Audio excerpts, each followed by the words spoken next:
Pair of linear equation in two variable. अब यहाँ पर क्या है, graphical method of solution of pair of linear equation.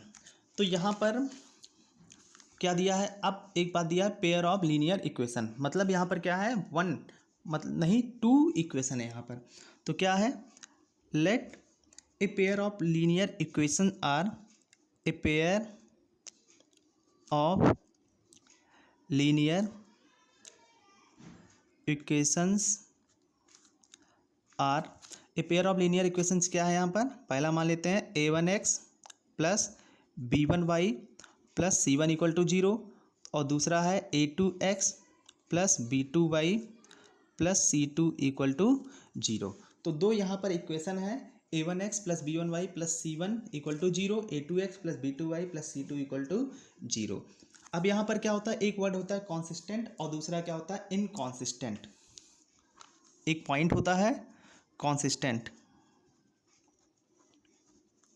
और एक और पॉइंट होता है इनकॉन्सिस्टेंट। एक पॉइंट होता है कॉन्सिस्टेंट, दूसरा क्या होता है इनकॉन्सिस्टेंट। तो कॉन्सिस्टेंट क्या होता है, इनकॉन्सिस्टेंट क्या होता है, कॉन्सिस्टेंट मतलब क्या होता है विच हैज ए सॉल्यूशन, ऐसे इक्वेशन जिनका क्या हो एक सॉल्यूशन हो, वन हो चाहे टू हो चाहे थ्री हो, कितने भी सॉल्यूशन हो पर क्या हो सॉल्यूशन हो, तो इसको क्या बोलते हैं कॉन्सिस्टेंट। और इनकॉन्सिस्टेंट का मतलब क्या होता है नो सॉल्यूशन, मतलब ऐसे पॉइंट्स जिनके सॉल्यूशंस ना हो। तो इसमें क्या होता है, तीन केस होता है। पहला क्या होता है, पहला केस होता है only one solution, only one solution, only one solution. तो ओनली वन सॉल्यूशन के लिए कंडीशन क्या होती है, ओनली वन सॉल्यूशन के लिए कंडीशन होती है a1 upon a2 is not equal to b1 upon b2। मतलब ये कोफिशिएंट ऑफ a1 क्या है, कोफिशिएंट ऑफ x, और a2 क्या है, कोफिशिएंट ऑफ x, और वो दूसरे इक्वेशन के लिए, इसको हमने मान लिया इक्वेशन 1 और इक्वेशन 2। तो यहाँ से दोनों इक्वेशन के कोफिशिएंट को कंपेयर कर लेंगे और यहाँ से क्या लिखेंगे a1 upon a2 is not equal to b1 upon b2। अगर a1 अपॉन a2, a1 और a2 का रेशियो b1 और b2 के रेशियो के इक्वल नहीं है, तो इस केस को हम क्या बोलते हैं ओनली वन सॉल्यूशन। तो इसी को क्या बोलेंगे हम only one solution, only one solution. और इसका एक पॉइंट और होता है, इसमें को क्या बोलते हैं हम इंटरसेक्टिंग लाइंस, इंटरसेक्टिंग लाइंस, और इसको क्या बोलते हैं हम कॉन्सिस्टेंट, क्योंकि कॉन्सिस्टेंट मतलब क्या होता है एक सोल्यूशन हो जिसका। तो यहाँ पर क्या होता है वन सोल्यूशन होता है, इसको बोलते हैं हम इंटरसेक्टिंग लाइंस और कॉन्सिस्टेंट भी बोलते हैं। अगर इनको हम ग्राफिकली रिप्रेजेंट करते हैं तो ये ग्राफ कुछ ऐसा बनता है, जैसे ये कुछ इस तरह से, ये पहला इक्वेशन होता है और ये क्या होता है दूसरा इक्वेशन, और इसी पॉइंट को क्या बोलते हैं हम इंटरसेक्टिंग पॉइंट, इंटरसेक्टिंग पॉइंट। जिस पॉइंट पे दोनों लाइनें इंटरसेक्ट करती हैं उसी पॉइंट को क्या बोलते हैं हम इंटरसेक्टिंग पॉइंट्स। अब उसके बाद सेकंड केस क्या है, सेकंड है इसमें इनफाइनाइट सॉल्यूशन।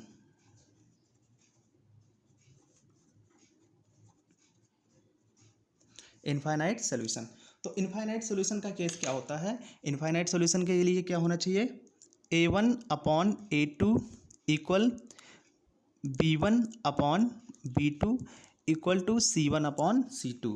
मतलब a1 upon a2, b1 upon b2 और c1 अपॉन c2 तीनों क्या होते हैं इक्वल होते हैं। तो इस केस में क्या होता है इनफाइनाइट सॉल्यूशन। दूसरा क्या होता है coincident line, coincident lines. Coincident line का मतलब क्या होता है, कोइंसिडेंट लाइन वो लाइनें होती हैं जो एक दूसरे को ओवरलैप कर जाएं, जैसे कि फर्स्ट लाइन है और दूसरी लाइन उसी को जस्ट ओवरलैप कर जाए, तो इन दोनों लाइनों को क्या बोलते हैं हम कोइंसिडेंट लाइंस। और इसी को हम क्या बोलते हैं कॉन्सिस्टेंट भी बोलते हैं, इसी को क्या बोलते हैं हम कॉन्सिस्टेंट भी बोलते हैं। तो ये लाइनें कुछ ऐसे होती हैं जैसे यही है हमारी फर्स्ट लाइन और इसी के ऊपर क्या हो जाए सेकेंड लाइन, तो दोनों ही लाइनें क्या कहलाती हैं इनफाइनाइट सॉल्यूशन और कॉन्सिस्टेंट लाइन। और इसी को क्या बोलते हैं हम, इसी को बोलते हैं हम कोइंसिडेंट लाइन। इक्वेशन 1 है और यही क्या इक्वेशन 2 है। तो इसमें क्या होता है, इसमें इनफाइनाइट पॉइंट्स मिल जाते हैं हमें इसका सोल्यूशन, तो इसीलिए इसको क्या बोलते हैं हम, इनफाइनाइट सोल्यूशन बोलते हैं। उसके बाद थर्ड क्या है, नो सोल्यूशन, मतलब कोई भी सॉल्यूशन ना मिले। तो इसके लिए क्या कंडीशन होता है, इसके लिए कंडीशन होता है A1/A2 equal to B1/B2 is not equal to C1/C2।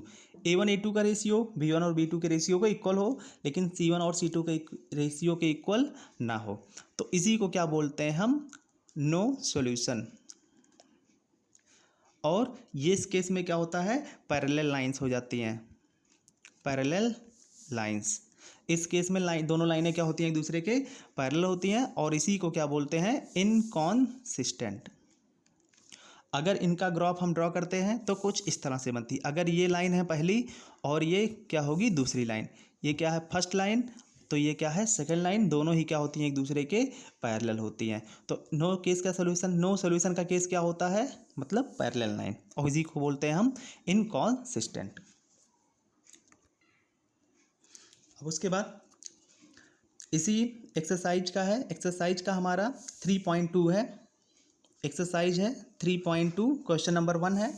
Question number 1 क्या है, इस क्वेश्चन को, इस वीडियो को अगर आप लोग देख रहे हैं, अच्छा लग रहा हो, समझ में आ रहा हो, तो इसको सब्सक्राइब ज़रूर कर लें और इसको लाइक भी करें और कमेंट करके बताएं कि ये टॉपिक आपको कैसा लगा और ये कितना समझ में आया आपको। तो क्वेश्चन 1 है, from the pair of linear equations in the following problems and find their solutions graphically. अब पहला क्या है क्वेश्चन, इसमें पहला part, 10 students of class 10 took part in a mathematics quiz. If the number of girls is 4 more than the number of boys, find the number of boys and girls who took part in the quiz. तो पहले क्या मान लेते हैं, let number of girls are x। हमने क्या मान लिया, नंबर ऑफ गर्ल्स क्या है यहाँ पर x है, then number of boys are y, और हमने क्या मान लिया, नंबर ऑफ बॉयज क्या है, वाई है। अब क्या दिया है, 10 स्टूडेंट्स, टोटल स्टूडेंट कितने हैं, 10 हैं, तो x plus y equal to क्या मिल गया, 10, इसको हमने मान लिया इक्वेशन फर्स्ट। अब उसके बाद क्या है आगे, if the number of girls is 4 more than the number of boys, number of girls x क्या है, नंबर ऑफ बॉयज y से 4 ज़्यादा है, मतलब 4 ज़्यादा है, तो ये क्या बन गया हमारा इक्वेशन नंबर 2। अब क्या करना है, find the number of boys and girls who took part in the quiz, पर ये कैसे फाइंड करना है हमें, ग्राफिकली, ग्राफ ड्रॉ करके। नंबर ऑफ बॉयज और नंबर ऑफ गर्ल्स मतलब x और y हमें फाइंड करना है, तो कैसे करेंगे, फ्रॉम इक्वेशन 1, इक्वेशन 1 क्या है, x plus y equal to 10, और यहाँ से y इक्वल टू क्या आ जाएगा, 10 माइनस एक्स, और इसको जब हम सॉल्व करेंगे तो क्या रखेंगे, पहले x की वैल्यू हमने 1 रख दिया, तो y की वैल्यू यहाँ पर क्या आ गया, y equal to 10 minus 1 equal to 9। तो पहला पॉइंट a हमने क्या मान लिया, यहाँ पर a पॉइंट क्या मिल गया, 1,9। ऐसे ही x इक्वल टू हमने 3 रख दिया, हम कोई भी वैल्यू यहाँ पर रख सकते हैं, 1 2 3 4 5 कुछ भी, तो x इक्वल टू क्या आ जाएगा, y इक्वल टू 10 माइनस 3, और ये 10 माइनस 3 कितना आ गया, 7, तो b पॉइंट क्या मिल गया, 3,7। ऐसे ही x इक्वल टू हमने 5 रख दिया, तो y equal to 10 minus 5 equal to 5, और c पॉइंट क्या मिल गया, 5,5। अब उसके बाद क्या करते हैं हम यहाँ पर, सेकेंड इक्वेशन है x equal to y plus 4, from equation number 2, equation 2 क्या है, x equal to y plus 4। अब यहाँ पर क्या करते हैं, y क्या है लेफ्ट राइट साइड में पहले से ही है, तो रखते हैं put y equal to 0, y equal to 0 रख दिया, तो x equal to 0 plus 4 equal to क्या आ गया, 4।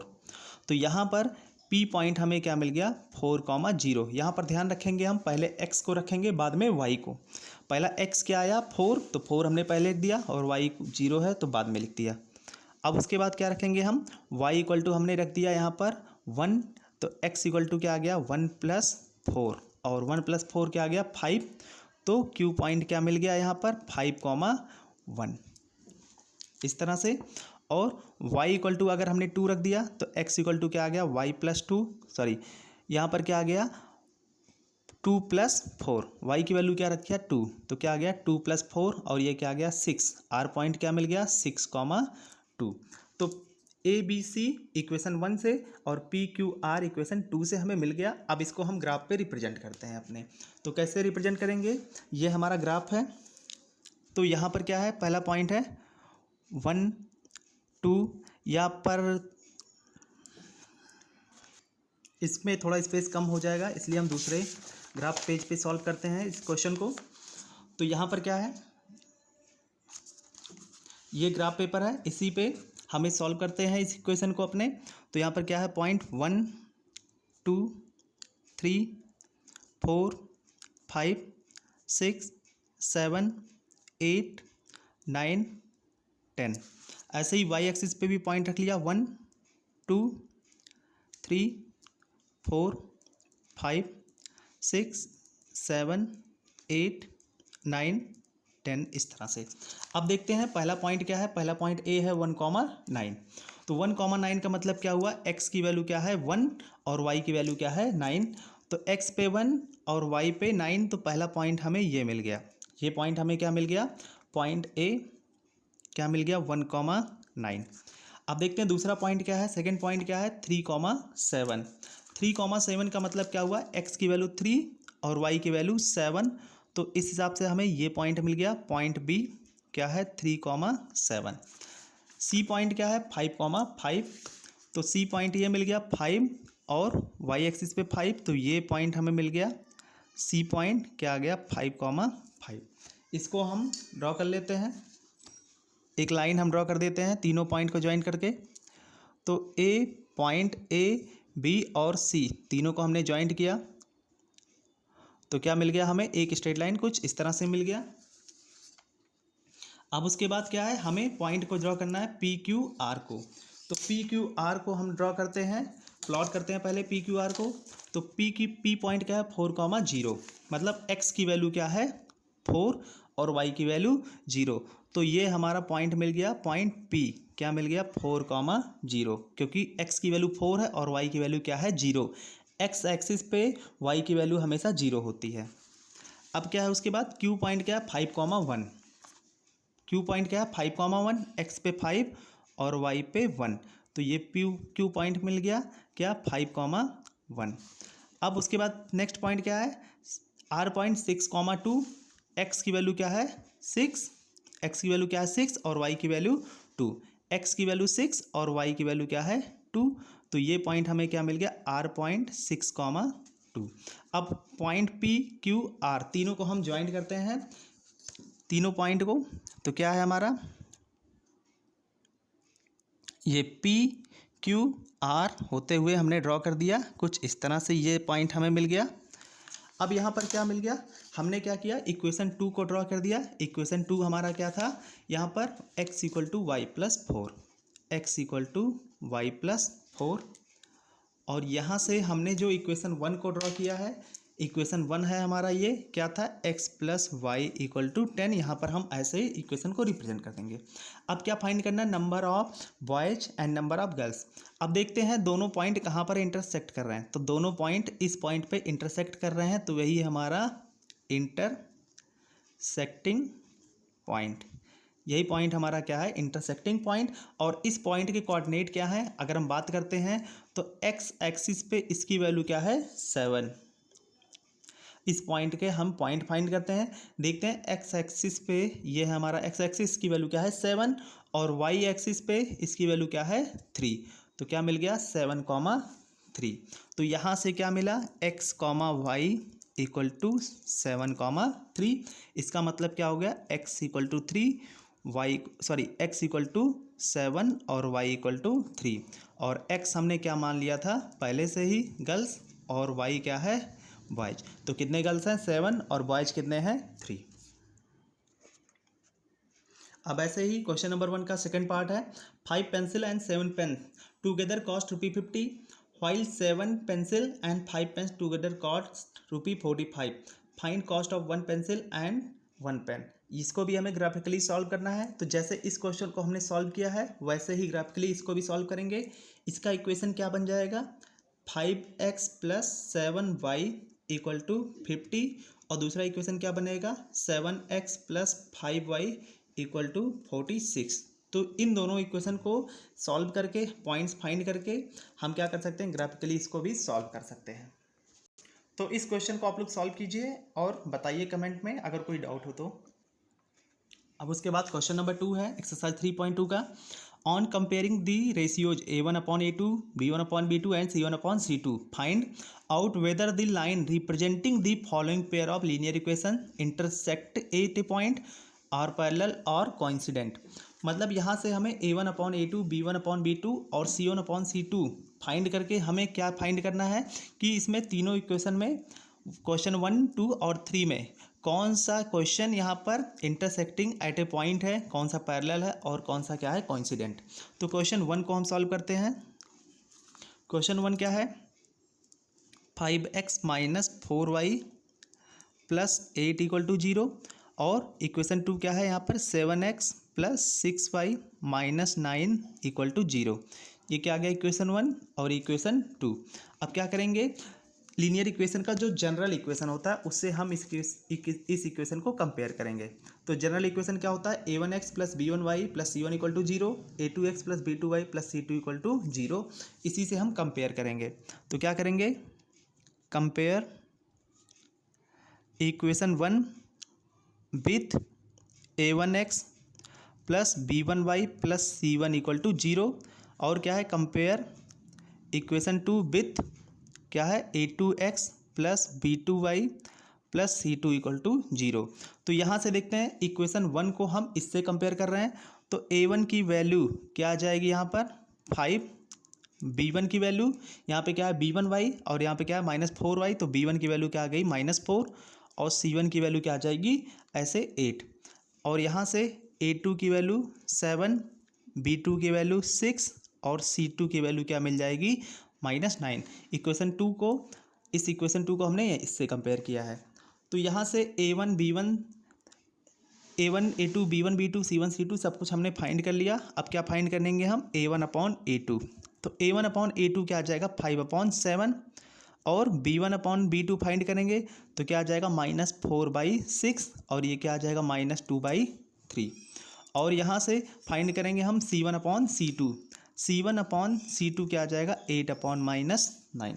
तो यहाँ से हम देखते हैं A1/A2 is not equal to B1/B2। A1/A2 क्या है 5/7 और B1/B2 क्या है -2/3। तो दोनों ही रेशियो एक दूसरे के इक्वल नहीं है। तो क्या आ गया A1/A2 is not equal to B1/B2। तो ये किस केस में होता है, जब क्या हो लाइन इंटरसेक्टिंग लाइन्स हो, मतलब ओनली वन सोल्यूशन। तो ओनली वन सोल्यूशन का मतलब क्या हुआ इंटरसेक्ट एट ए पॉइंट। तो इसका मतलब क्या हो गया इंटरसेक्ट एट ए पॉइंट। तो ये एक पॉइंट पे इंटरसेक्ट कर रहे हैं। अब ऐसे ही यही क्वेश्चन 2 है हमारे पास। सेकंड पार्ट है इसी का। सेकंड पार्ट क्या है 9x plus 3y plus 12 equal to 0 और उसके बाद क्या है 18x plus 6y plus 24 equal to 0। अब यहाँ से इस इक्वेशन को भी, दोनों इक्वेशन को भी हम जब इन दोनों से कंपेयर करेंगे तो यहाँ से A1 की वैल्यू क्या आ गई 9, B1 की वैल्यू 3 और C1 की वैल्यू 12। ऐसे ही A2 की वैल्यू 18, B2 की वैल्यू 6 और C2 की वैल्यू क्या आ गई 24। यहाँ से हमने फाइंड किया A1/A2 तो क्या आ गया 9/18 और इसका मतलब 1/2। B1/B2 फाइंड किया तो क्या आ गया 3/6 और ये क्या आ गया 1/2। और यहाँ से C1/C2 फाइंड किया 12/24 और ये क्या आ गया 1/2। A1/A2 B1/B2 और C1/C2 तीनों हमें मिल गया। और यहाँ से हम देखते हैं क्या है A1/A2 equal to B1/B2 equal to C1/C2। A1/A2 B1/B2 और C1/C2 तीनों क्या हो गए इक्वल हो गए। इसका मतलब क्या हुआ इनफाइनाइट सॉल्यूशन। तो इसका मतलब क्या हुआ इनफाइनाइट सॉल्यूशन मतलब पैरेलल लाइंस, सॉरी इसका मतलब क्या हुआ कोइंसिडेंट। दोनों लाइनें क्या है एक दूसरे को कोइंसिडेंट है। यहाँ पर क्या मिल रहा है इनफाइनाइट सॉल्यूशन मतलब कोइंसिडेंट लाइन, जो कि हमने यहाँ पर बताना था। अब ऐसे ही इसी तरह से हम थर्ड पॉइंट को भी सॉल्व कर सकते हैं।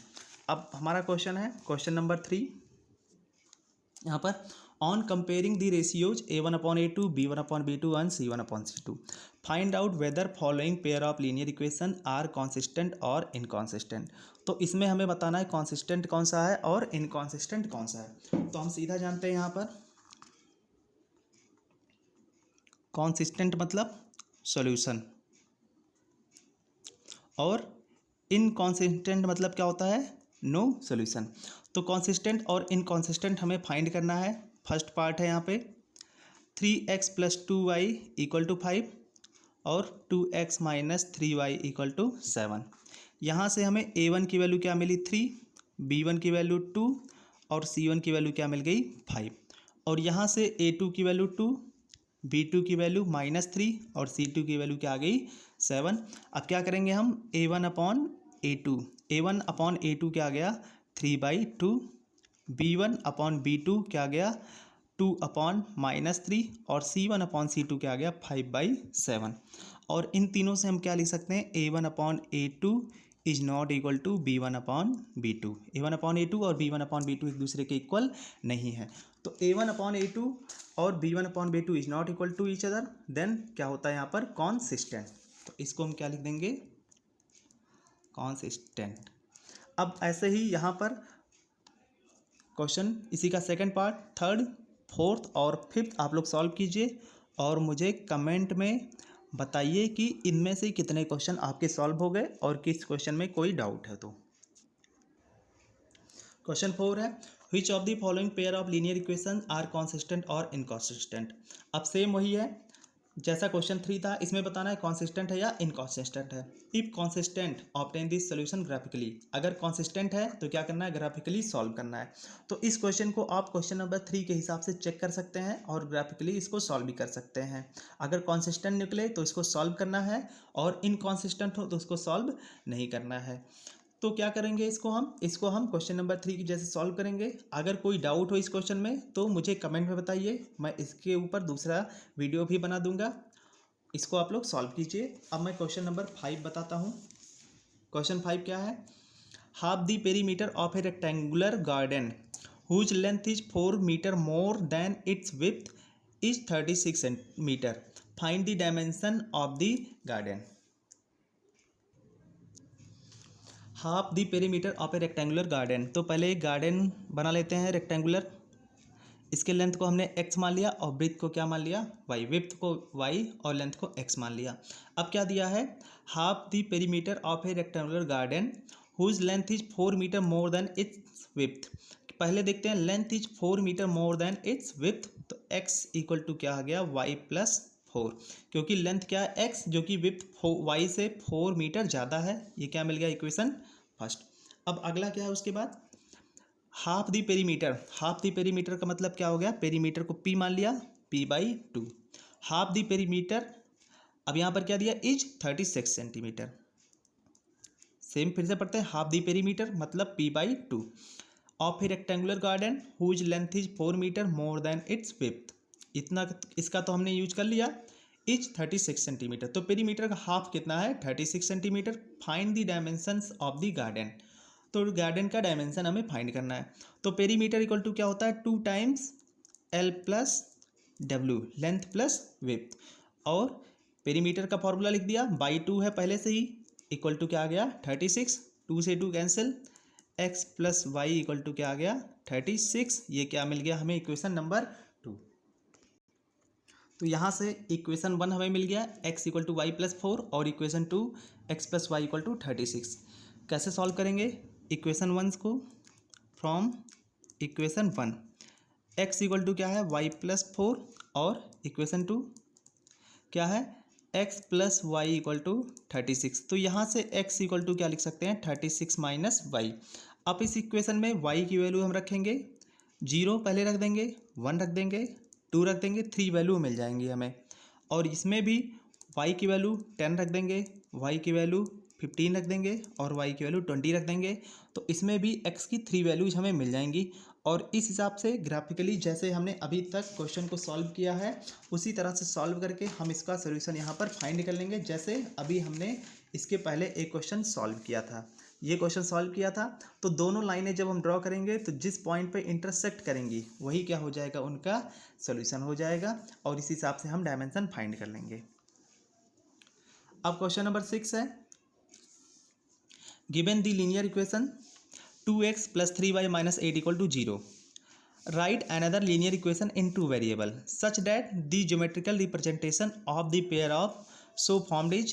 पहला क्या है, इंटरसेक्टिंग लाइंस। यहाँ पर क्या करना है, ये एक लाइन गिवन है, अब इसी के अकॉर्डिंग एक और लाइन हमें की फॉर्म का इक्वेशन हमें लिखना है जो कि क्या हो, दूसरी लाइन और ये दोनों लाइन क्या हो जाए, इंटरसेक्टिंग हो जाए। तो इंटरसेक्टिंग के लिए पहली कंडीशन क्या होती है, a1/a2 is not equal to b1/b2। तो यहाँ पर क्या लिख देंगे, ऐसे तो इसका कई सारा आंसर होगा, पर हम यहाँ पर ऐसा भी लिख सकते हैं जैसे 4x - 3y + 12 = 0। तो इस तरह से हमने लिख दिया। तो यहाँ पर अगर हम फाइंड करेंगे a1 a2 और b1 b2 तो दोनों ही क्या होंगे, एक दूसरे के इक्वल नहीं होंगे। तो ये हमारा क्या हो गया, सॉल्यूशन। अब इस पॉइंट पर हमारे पास इनफाइनाइट सॉल्यूशन होंगे, इस केस में भी क्या होंगे, हमारा जो आंसर आएगा कई सारा आंसर आ सकता है, तो इसमें घबराने की कोई बात नहीं है। अब क्या है, दोनों लाइनें पैरेलल हैं, तो पैरेलल के लिए केस क्या होता है हमने पढ़ा है, तो उसका भी हम यूज करते हैं। पैरेलल के लिए क्या होता है, a1/a2 = b1/b2 is not equal to c1/c2।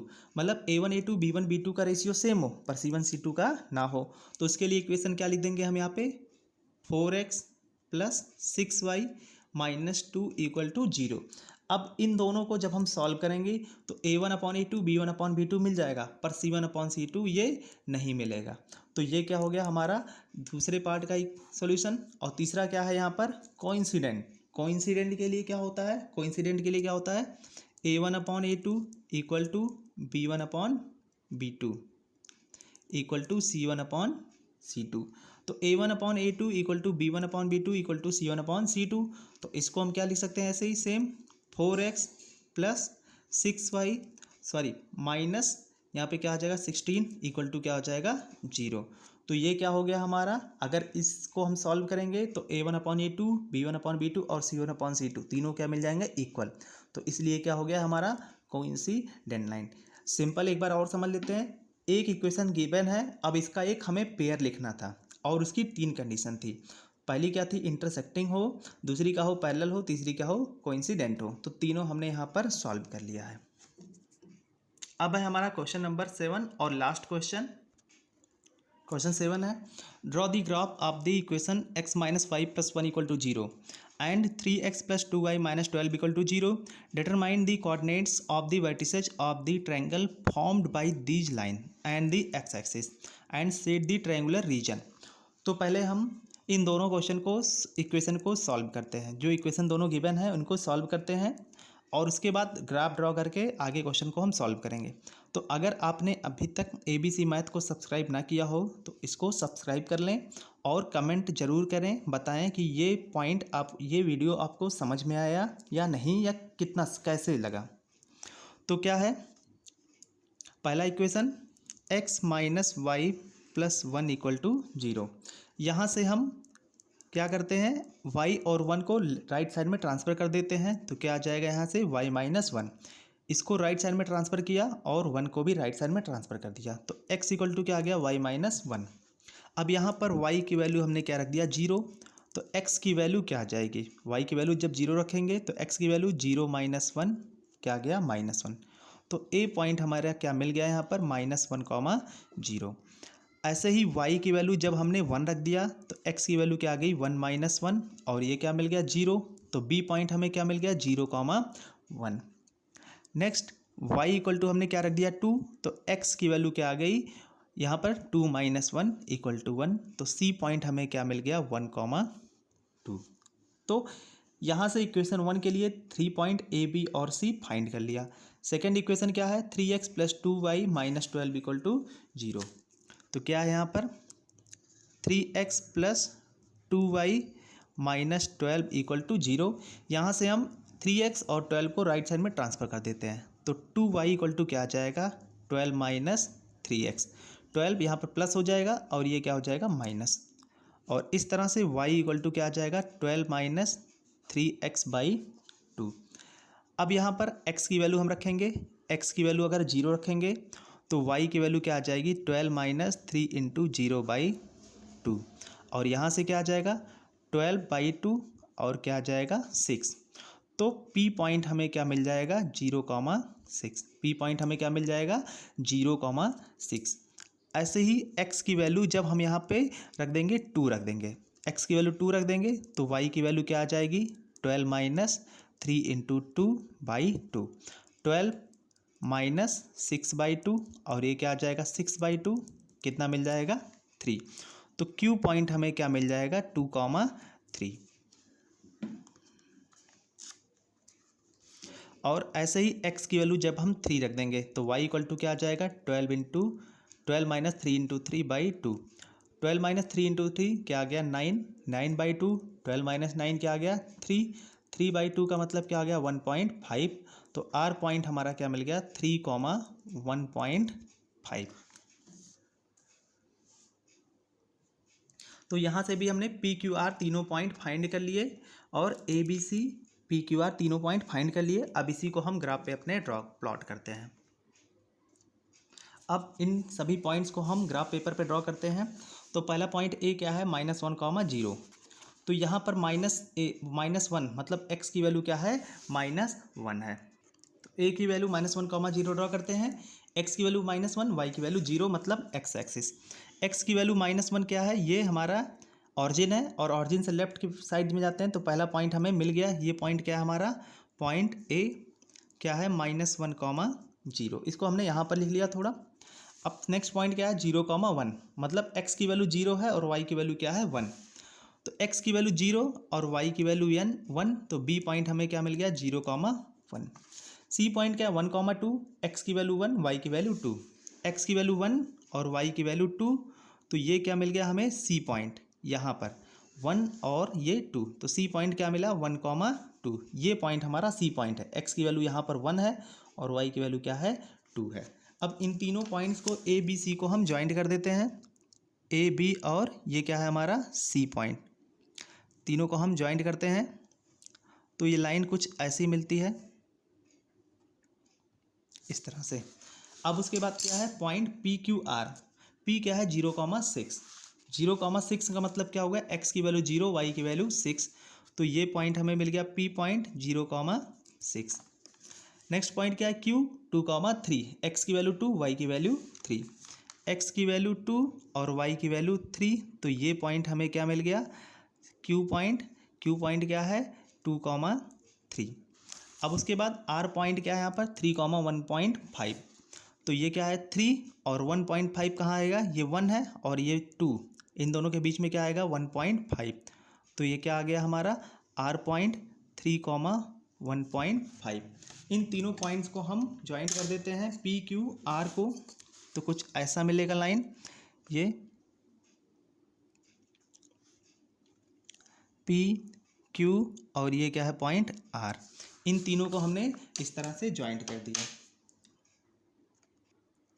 तो हमारा ये है फर्स्ट इक्वेशन और ये क्या है second equation. Point A, point B, point C, point P, point Q और पॉइंट ये क्या है आर, इन तीनों को हमने ज्वाइंट कर दिया। अब क्या पूछा गया है क्वेश्चन में ये देखते हैं क्या पूछा गया है यहाँ पर, ये देखते हैं। अब क्या दिया है determine the coordinates of the vertices of the triangle formed by these lines and x axis. अब क्या डिटरमाइन करना है हमें coordinate of vertices of triangle, उस ट्रायंगल की वर्टिसेज को हमें डिटरमाइन करना है। कहाँ से मिल रही है जो formed by these lines and x axis. These line मतलब ये लाइन और ये लाइन और एक्स एक्सिस से जो हमें ट्रायंगल मिल रहा है। अब क्या करना है सेट दी ट्रायंगल रीजन। तो दोनों लाइन और एक्स एक्सिस के बीच में जो ट्रायंगल बन रहा है उसी का हमें कोऑर्डिनेट फाइंड करना है और उसी को सेट करना है। तो दोनों लाइन कौन कौन सी हैं, ये दोनों हैं और एक्स एक्सिस ये है। तो एरिया हमारा कौन सा हो जाएगा, ये पार्ट जो मैं सेट कर रहा हूँ यहाँ पर। तो इस पार्ट को क्या करना है हमें सेट करना है। यहाँ से स्टार्ट हो रहा है, यहाँ पे जहाँ पे हमारी पेंसिल की डॉट है ये कुछ इस तरह से, इसको हमें सेट करना है। तो हमने सेट कर दिया इस रीजन को। अब ये ध्यान रखना ये पूरा ग्राफ हम पेंसिल का ही यूज करेंगे पूरे ग्राफ में। मैंने यहाँ पर पेन का यूज कर दिया है ताकि समझने में आसान हो, थोड़ा डार्क दिखे, पर इसको आपको पेंसिल से ही ड्रॉ करना है अपनी कॉपी में या एग्जाम में। तो ये हमने यहाँ पर फिल कर दिया इस तरह से। अब क्या करना है, इसके कोऑर्डिनेट पॉइंट लिखने हैं। तो एक कोऑर्डिनेट ये मिल गया पॉइंट, ये क्या है 4,0। तो पहला पॉइंट क्या मिल गया 4,0। सेकेंड पॉइंट क्या ये है -1,0, क्या है -1,0। और थर्ड पॉइंट क्या है यहाँ पर, ये इंटरसेक्टिंग पॉइंट है 2,3, क्या है 2,3। ये इंटरसेक्टिंग पॉइंट ये क्या है 2,3, 2,3 मतलब x की वैल्यू 2, y की वैल्यू 3। तो क्या फाइंड करना था हमें, क्या फाइंड करना था, coordinates of vertices, coordinate of vertices. तो इसके वर्टिसेस की कोऑर्डिनेट क्या मिल गए 4,0 -1,0 2,3, 4,0 -1,0 और ये 2,3, तीनों वर्टिसेस के कोऑर्डिनेट पॉइंट्स हमें मिल गए यहाँ पर।